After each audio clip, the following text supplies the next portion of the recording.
Welcome back to Hot Takes, man. It's the MMA series where I asked y'all to please submit to me your MMA and UFC hot takes, and y'all did just that, more than just that, because we got some good ones. We got some ones that definitely are living up to the controversial side of things, definitely living up to the name of hot takes. So I appreciate it to anybody who submitted any hot takes in. We'll try and get to as many as we can here today, because again, some of y'all are right and some of y'all are wrong. We're gonna have to find out where we're all at on the spectrum here together, all right? So just jumping into it with the first one we got here, man, the first take we're gonna go over. And I'm definitely about to botch this name, I apologize, but Pascalump 400 saying, man, that Sean Brady is gonna be the next welterweight champ. Now here's the fucking thing, you guys. Here's the thing, man. I could see Sean Brady being the next champion, but there's some roadblocks ahead of him, okay? One being the fact that he's already lost to Bilal Muhammad, who, it's kind of a double-edged sword, your only loss being the champion, you know what I mean? Because it says a lot. It's a good thing. Like, it's a 15 or 16-1 record. Your only loss is to the guy that's been beating everybody else and has the goal right now. That's the guy you want to beat next.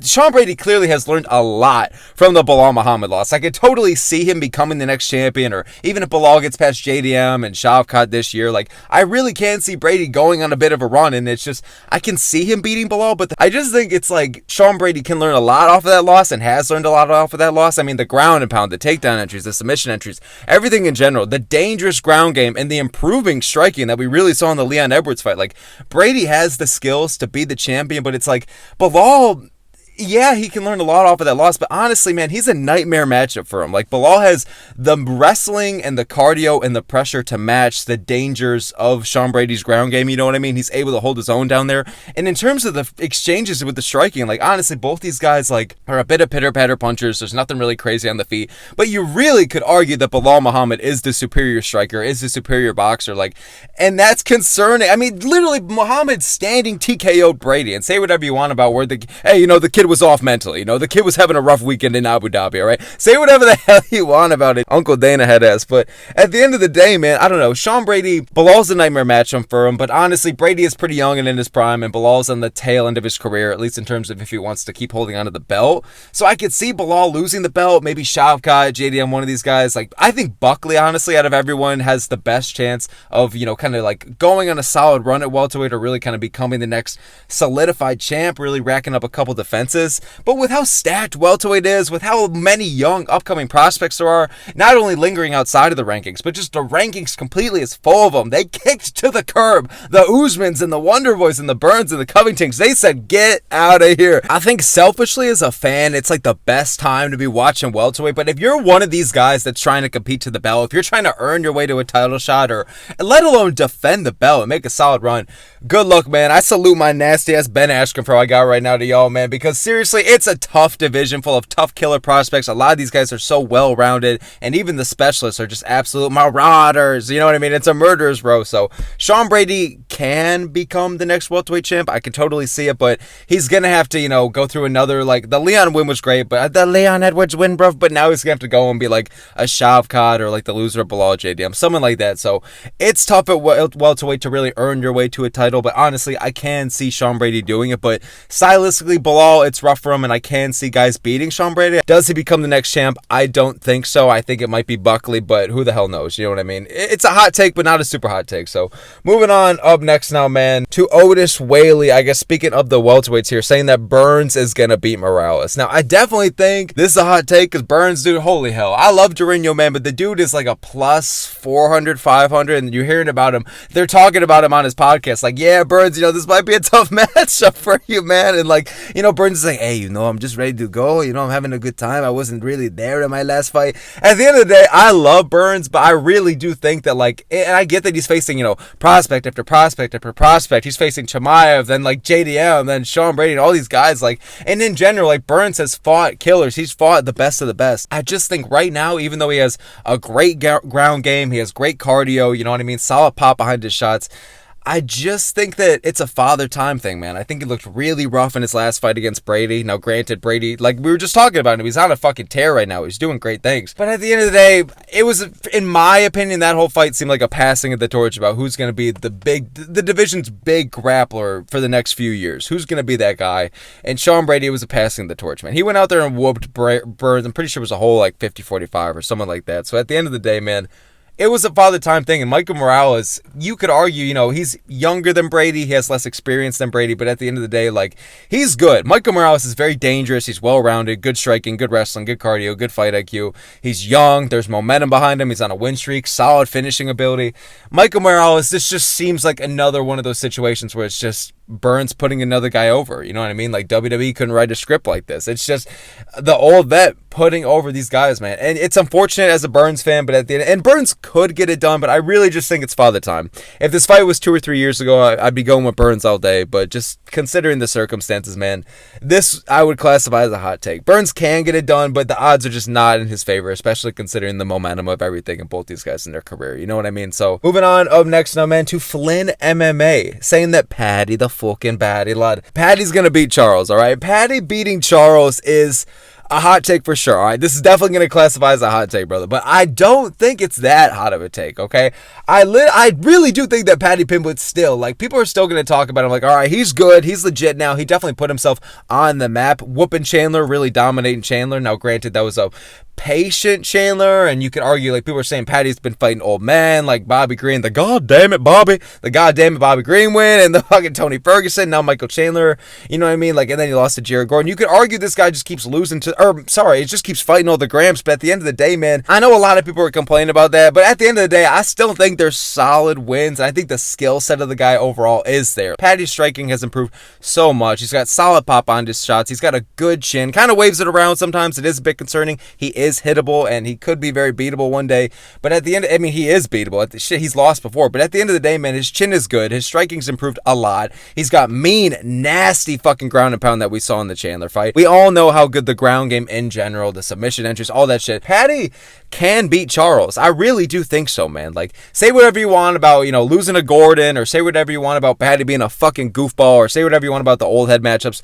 I think that Paddy is legit. I think if they were going to give him Gaethje, I think he'd beat Gaethje. I think if they were going to give him, like, literally everybody besides Oliveira, Saryukian, and Makhachev, you know, maybe Topuria for sure. Like, besides those four, the four horsemen of, like, beating Paddy Pimblett, prospects like Grand Dawson, you know, I think Grand Dawson, Joel Alvarez, these guys are very underrated, very dangerous. You know what I mean? And Poirier, Gaethje, been holding it down for years. But honestly, I think Paddy beats the entire division besides the four guys I named. You know, I think Oliveira can give him a lot of problems. It's going to be tough if Paddy can break that threshold, you know what I mean, and go up to that really upper echelon of the division, because that's where the big boys are playing, man. Like, to really become the lightweight champion, or like really just kind of like solidify earning a title shot, man, it's really hard to do at this stage, man. And Paddy can beat Charles. Like, in general, I honestly feel like this fight would play out a lot on the feet, Paddy versus Charles, because Paddy's so good on the ground, because Charles is so good on the ground.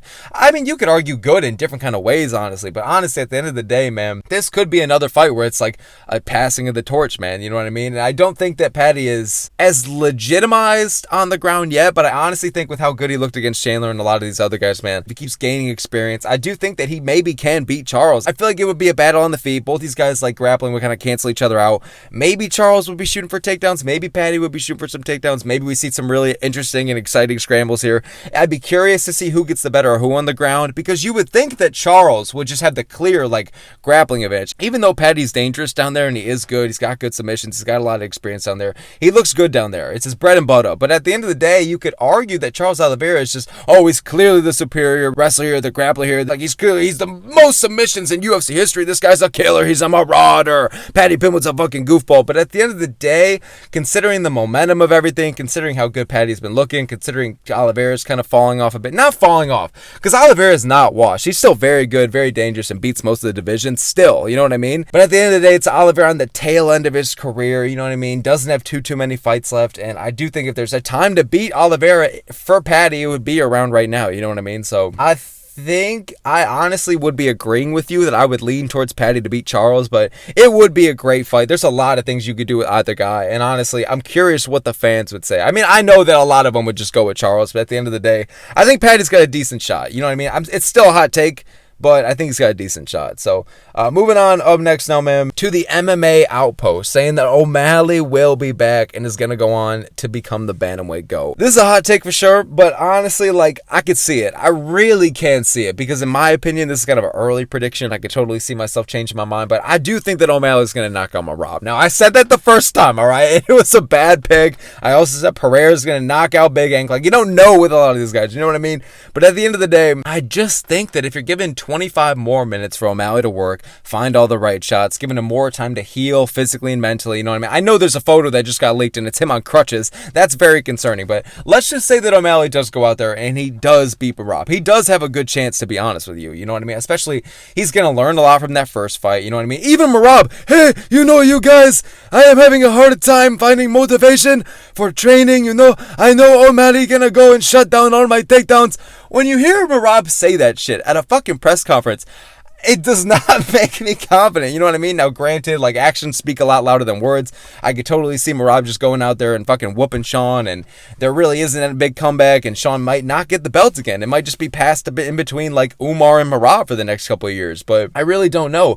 O'Malley, though, if he beats Merab, I'm telling you right now, he has a really good chance of beating Umar and just kind of, like, beating a lot of the guys in the division, because Merab and Umar are kind of in their own level, their own bubble right now, it seems like. I mean, Jan, maybe you could put up there in the equation, but Merab whooped Jan, so you don't even know. So Merab and Umar are kind of just up there right now as like the current or future champions in a lot of people's eyes. But at the end of the day, if O'Malley goes out there and knocks out Merab, I think it says a lot, man. It says a lot about the improvements he's made. It says a lot. Like, we're going to have to see it. Like, how good is the takedown defense? How good is the defensive grappling? How precise is he, and how good can he just find the right shots? Because we know in the past against a lot of opponents, like, Sean is a fucking sniper, man. Like, he's very good at just picking and choosing all the right shots. We all know how technical he is, but also not even just technical. He knows how to make it a frenzy as well. He knows how to make it an exciting fight and catch you with a fucking knockout, and that's why obviously the UFC is pushing for him. But at the end of the day, can he find that shot against Merab? Can he find it against Umar? Like, it's going to be hard to become the bantamweight GOAT. It's going to be hard to defend your belt. It's going to be hard to even just get the belt back. But in general, Sean can do it. I think he really can, man. Like, bantamweight's a division, especially where it doesn't have a clear GOAT. Like, a lot of people are saying nowadays, me included, that Merab is the new bantamweight GOAT, and I stand by that. But I mean, that kind of just happened, you know what I mean? Before that, it was Sterling, and right before that, a lot of people were still saying it was Cruz. If not, people still say it's Cruz. So bantamweight doesn't have, like, a clear GOAT like some of these other divisions. So honestly, if O'Malley comes back, beats Merab, and gets a couple more wins, you could really, there is a clear argument there, man. So at the end of the day, we'll have to see it. He can get it done. He can get it done. His defensive grappling is underrated, and people forget, man, he took that 5th round off Merab, who's a cardio machine. So we'll see. I think that a comeback is possible. This is a hot take, though. It is a hot take for sure. I think it's possible, but that doesn't really make it not a hot take. You know what I mean? Moving on. Next here, man. I guess speaking of Merab here, Oli P8X saying that Merab has a good chance of becoming top 5 of all time, regardless of any weight class or whatever the hell. Hey, you know, Oli, thank you so much. You know, I gotta go out there, beat Sean O'Malley in the quadrilogy. You know, we are going to fight until 2029, and I will become top 5 of all time. You know, Oli, I really do think that Merab, if he beats O'Malley, if he continues to clear out the division even more, beats Jan again, or beats Umar again, beats a new rising contender like Mario Batista, something like that, man, especially with the division like bantamweight, I was saying, that doesn't have a lot of really, like, a clear GOAT.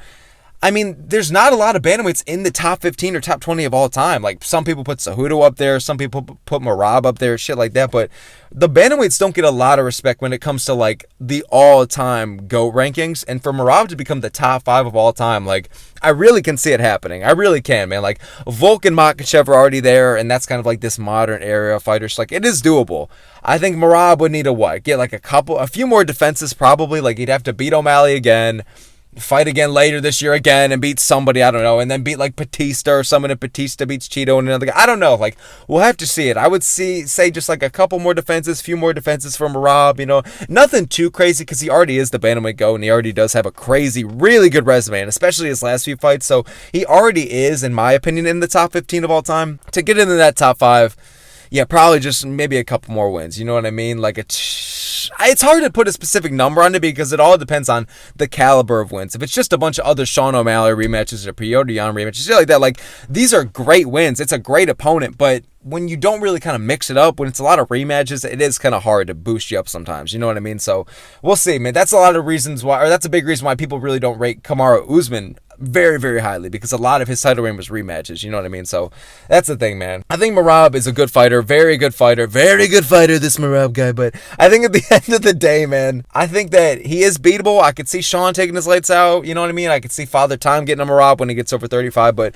Merab is a beast of a human, and he really is very legit with the cardio, very legit with the what's it called, the wrestling in general. He has a good team behind him. He's got good fight IQ for the most part. A little goofy in there, but you know what I mean. The guy is an absolute. He just knows how to drown people in there. And his striking, even his striking's improved. It looked kind of solid against Umar, who a lot of people were saying, me included, that Umar was going to have a huge striking advantage going into that one. So it is what it is, man. Merab totally can do it. I know Uncle Dana be fuming about it, but he can do it. Just a few more wins, man. You know what I mean? But it's going to be tough for him. It will be tough, but it is doable. So moving on up next here, man, to Javier Gomez, saying that Gene Silva has the potential to be the next featherweight GOAT out of everyone in the division. That's tough, bro. That's tough. It's really hard to get a hold of that featherweight belt, let alone becoming the GOAT. I mean, there's only been 5 featherweight champions, I believe, in the history of the entire division. To get a hold of that belt, it really is just like, it's different, man, than like all these other divisions, you know, like maybe like what's a good example? Like maybe like a welterweight or a middleweight or a light heavyweight, where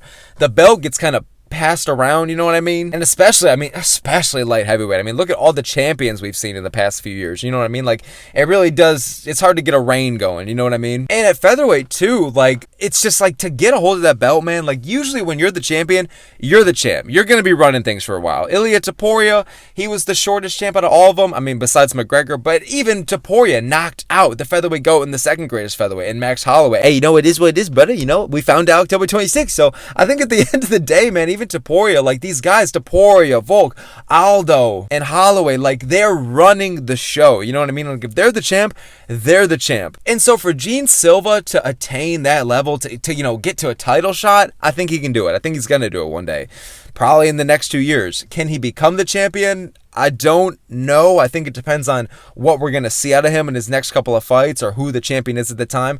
Can he become the featherweight GOAT? That's the last question here. I really don't know. I personally don't see it. I definitely would say this is a hot take, but it's so hard, man. You don't know with some of these guys, these young upcoming prospects. He has a great team behind him. I mean, the Fighting Nerds are taking the hell over. The 4 horsemen of the Fighting Nerds. It's crazy how much hype they're developing, and I love to see it. I'm a big fan of those guys. At the end of the day, though, man, to become the GOAT, it's a different conversation. You know what I mean? And he can do it, but I just think we don't have enough to go off of to really just kind of say that. Like, it was a great win over Bryce Mitchell, and to do that to Mitchell says a lot. Like, only Topuria is going out there and making on such a statement like that, and I know Emmett also beat Mitchell, but that was like just a crazy knockout that you know, it's really hard to just generate something like that again. You know what I mean? So at the end of the day, if you're beating Mitchell, it says a lot. It's a hard thing to do. Mitchell is solid. Mitchell is solidly well-rounded. Striking's underrated. We know how good the wrestling is. Not a top 3 wrestler in the division or anything like that, but it's a good wrestler to have. It's a good test. And a lot of people were saying that Mitchell was going to go out there and beat him up with ground and pound, or really get close to submitting him, if not submitting him. So for Silva to go out there and shut down a lot of the takedowns and then submit Bryce Mitchell, man, like, made a crazy statement. And like, my whole point with this rambling, sorry, it's just to show that, like, wow, he's well-rounded now. Like, that camp, the Fighting Nerds have really prepped this guy, man, in the takedown offense and in the defensive grappling in general. Like, he seemed very sound and comfortable down there. You know what I mean? Against Charles Jourdain, the guy looked like a goof. He looked like a goofball down there, and he was getting taken down left and right. But at the end of the day, I mean, that ended to be a brutal knockout, but at the end of the day, man, Silva has crazy power. It's sneaky good power. And now, with how improved the grappling looked and how good he looked against a guy who's very defined and sound down there like Bryce Mitchell, it says a lot when you're going against guys like Sterling, Volkanovski, like Ovsar Evloev, like a lot of these other guys, Diego Lopez, who have good jiu-jitsu or good wrestling in general, good ground and pound, to where it could be a problem for Gene Silva if he's not properly prepared down there. So if Gene Silva can really work in general and keep like honing the skills, you know what I mean, and just like working on developing the striking even more, maybe pushing forward the volume a bit more, you know what I mean, or maybe just like working and fine-tuning the certain things, working on the grappling a lot more, really focusing on pushing the cardio, you know what I mean, working on the clinch. Like, there is a lot of potential for Gene Silva. So honestly, now that I'm talking out loud, maybe I can see it, but when it's as bold of a statement as becoming the featherweight GOAT, you know what I mean? Not just like the champion or anything, that's when it becomes a little different, because there's guys like Lerone Murphy, there's so many prospects in general, unranked at featherweight, who are dangerous as hell and can be dangerous, you know what I mean? Like, the division is changing, the division is turning, you know what I mean? Yair Rodriguez is goddamn the number 2 contender basically at this point. As crazy as that is to say, you know what I mean? Volk, Holloway, Topuria, they're out of here almost, if not already out of here, you know what I mean? Besides like Volk, who just won the belt, but even he's got like a fight or 2 left. Gene Silva can become the GOAT, man, but it's going to be a tough task, man. It's going to be a tough task. We're really going to see how his style adjusts and how many improvements he makes, and like, what is the state of the division going to be, you know what I mean? Because maybe Silva really just does go out there and has superstar potential and he whoops everybody, or maybe he gets fraud checked in his next fight against like an Arnold Allen. We have no idea. It is so hard to say in these kinds of situations where there's a lot of hype behind a guy. He looks really good. You can get behind him. But at the end of the day, man, you just don't know. You just don't know. He's only ranked number 11, so we'll have to see him, man. A lot of guys can give him problems, you know what I mean? Especially, you know, we'll just have to see how he does against his next fight against a Brian Ortega or Arnold Allen. Like, a really kind of solid test for him. Not that Bryce Mitchell wasn't, but an entry into that, like, top 6 through 10, you know what I mean? So, moving on, up next now, man, to Meow Zuzuzu saying that Jan beat O'Malley 30-27, man. This is tough. This is coming from me, who thinks that Sean O'Malley won the damn fight, to be honest with you. Now, granted, I preached that it was very close. Very, very close. Very close fight this fight was. Very close fight. Love to see it. Yeah, dude, Jan O'Malley, very close fight. And I feel like it's one of those peak examples of a fight that it really depends on the round-by-round basis of things. You know what I mean? Like, it really wasn't just like a generalized fight in general and Jan just clearly kind of won it. Like, when you look at it round by round by round, that's really the only way to kind of explain how O'Malley won. Because if you look at it, you just combine everything in general, like, you would assume that Jan won purely because of the domination in round 2. But round 1, I believe, is the round that, like, I mean, I haven't watched the fight and it's been a while now, but it's an enjoyable fight. It's a good watch, and I've seen it a few times. And, like, I believe it was round 1 that was the round that's, like, kind of up for debate. Round 3, I believe, was the one that O'Malley took away with the striking. It was piecing up Jan. Round 2, obviously, Jan fucked up O'Malley on the ground. You could argue a 10-8. Some people do, and obviously that plays into the favor of Jan winning.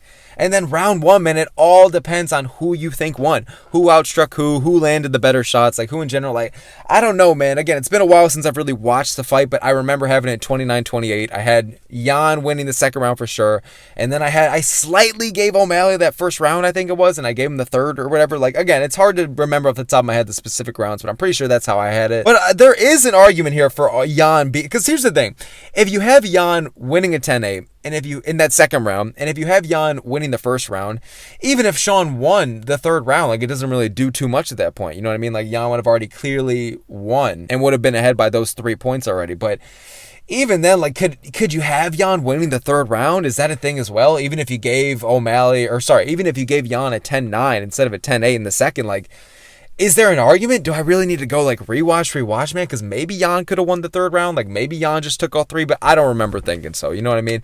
It's such a close fight, even to this day, man. The fact that people can argue about it. Some people have it just clearly for Sean. Some people have it clearly for Jan. The fact that it's been, you know, quite a decent amount of years later and people still talk about this fight like that, it goes to show how close and competitive it was. You know what I mean? Jan beating O'Malley 30-27. Like, I can see it. Like, I understand it. Like, it's so razor close of a fight, and it's so round by round that, like, this does make sense. It is pretty valid. Like, I don't think it's a crazy take or a crazy opinion or a crazy thing to watch, but at the end of the day, I just disagree, man. You know what I mean? I simply just think that I would have given it to O'Malley. Barely. When I first watched the fight, I had Jan winning. But moving on, up next now, man, to the last one we got here. Coming from Flu Game Polo, man, saying that Volk defends the belt 2 more times, then retires on top. Dog, coming from someone who's a gigantic Volkanovski fan, okay? I'm as big of a Volk fan as he was looking tubby going against Makhachev for the rematch, okay? I would really love to see this scenario for him to go out there, beat Evloev in the summer or the fall, fucking go out there. I don't know who they'd even give him by, like, the winter or early next year. I don't even know. The division is kind of really shaping out. Jesus Christ, it really could be a Yair Rodriguez fight or a Gene Silva fight. We really don't know, man. Featherweight is really in a weird spot right now. It could be Lerone Murphy, bruv. We have no idea. But for Volk to defend the belt 2 more times then retire on top, I would love to see that so bad, brother. Like, that's a literal fever dream, because I'm going to be honest, y'all. I've been leaning towards Evloev to beat Volk. Like, I think they might do Evloev versus Volk next if they don't do Rodriguez versus Volk. Rodriguez versus Volk is a goddamn disgrace. I don't even want to talk about it or think about it. I really hope they don't do that. If they do that, that's absolutely ridiculous, bro. Especially if Rodriguez ends up KOing him.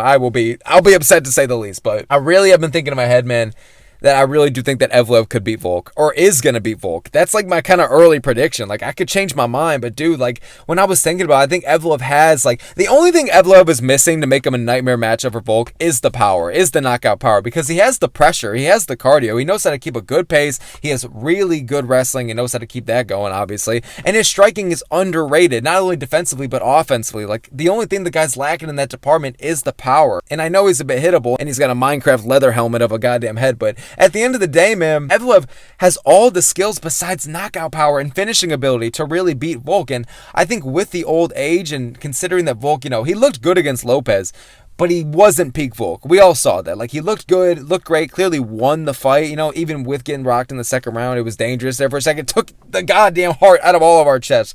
But at the end of the day, he clearly won the fight, still looked good, but it wasn't the Volk that was facing Rodriguez or Makhachev. You know what I mean? The first time for Makhachev. You know what I mean? So, or Brian Ortega, whoever the hell. Or the Holloway third time. It just wasn't a prime Volk. Still a very good Volk, still a very dangerous Volk. A Volk who would beat most, if not all, of the division. But I think it's just going to be a father time thing, man, or maybe just like a mindset change. Like, we're gonna have to see it, but it is really concerning me here. Like, I want to see Volk retire on top. Here's the thing: if he loses to Evloev in his next fight, I feel like it kind of takes away the oomph of him even coming back and winning the belt against Lopez in the first place. You know what I mean? It still definitely helped out. Like, it still did good for his legacy and his resume, the fact that he was able to come back and beat Lopez.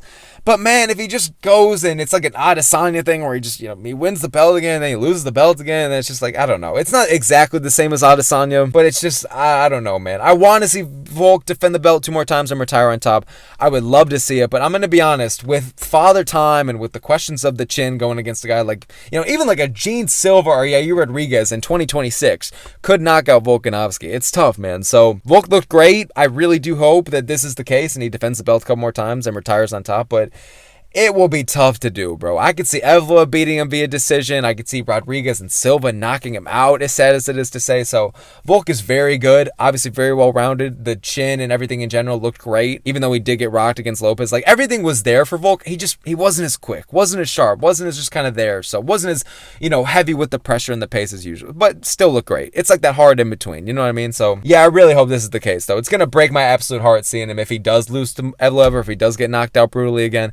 It will break my heart. So I'm really hoping we could just see Volk retire on top, brother. Really good hope we could see that. But that was going to be it here, man. So thank you guys so very much for making it this far into the video. I appreciate y'all a lot, man. All the smoke here, Uncle Smoke here, man. If you guys could help me get to 1,000 subscribers, I'd really, really appreciate it. But regardless, let me know what you think in the comments below. Let me know your opinions. I'd absolutely love to hear them, man. Sorry again for being in the car. I know this has been kind of a trend with a couple of the videos lately, man. But thanks so very much for making this far in the video. Thanks so very much for all the support. It really means a lot. I appreciate y'all. All the smoke here, man. I will see you guys next time. Have a good time watching the fights next weekend, and I will see you all next time. Have a good one, boys.